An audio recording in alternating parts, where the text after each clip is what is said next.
ඇදහිල්ල පැමිණෙන මොනවා ඇසීමෙන්ද? ඕපදූප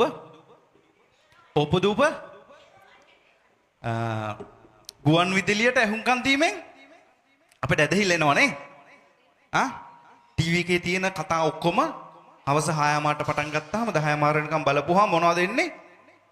ඇදහිල්ල පිහිටනවද? ඇදහිල්ල තවත් පල්ලහැට යනවා.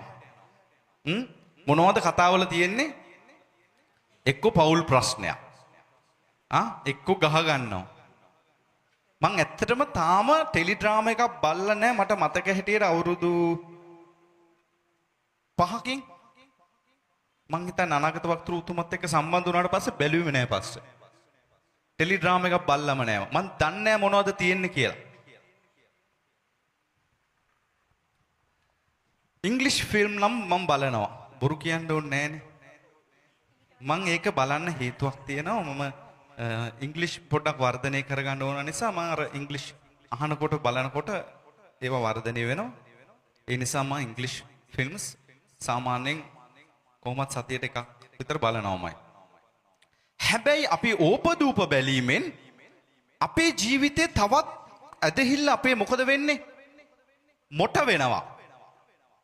අපි දෙවියන් වහන්සේගේ වචනය ඒ වෙලාවේ අපි මෙනෙහි කරොත්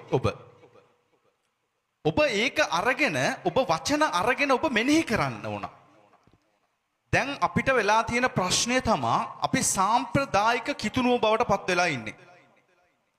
ගොඩක් අය ඉරිදා පල්ලියට එනවා, චාර්ජ් වෙනවා, ගෙදර යනවා, ඊට පස්සේ චාර්ජ් එක බහිනවා. ආයේ ඉරිදට තමා චාර්ජ් වෙන්නේ. සති මැද අපි निराහාර දාලා තිබෙනවා. අනාගත වක්තෘතුමා සෙනසුරාදා උදේ 8ට දැන් අපිට එන්න කියලා අපි निराහාරයක් පවත්වනවා. ඔබට මේ දේවල් වලින් තමා ඇසීමෙන් තමා ඔබගේ ඇදහිල්ල වර්ධනය වෙන්නේ. ආමෙන්. ඔබට දේව දාස්‍ය කතා කරන වචනය තුලින් ඔබ ගීතිකාව ඔබ ගායනා කරද්දී ඒ ගීතිකාවල තියෙන වචන ඔබ අහනකොට ඔබගේ පෞද්ගලික ඇදහිල්ල ඔබට වර්ධනය වෙනවා. හරි අපෝල සන්නාදයක් දෙන්නකෝ. එතකොට දැන් ඔබ අද ලබන ඇදහිල්ල තිබෙනවනේ. දැන් ඔබ මං කියන වචනේ ඔබ මෙනෙහි කරනවා, මං අහනවා, දේශනාව අහනවා, ඔබ ගෙදර යනවා. ඔබට මේ වචනෙන් සතියක්ම ඉන්න පුළුවන්ද?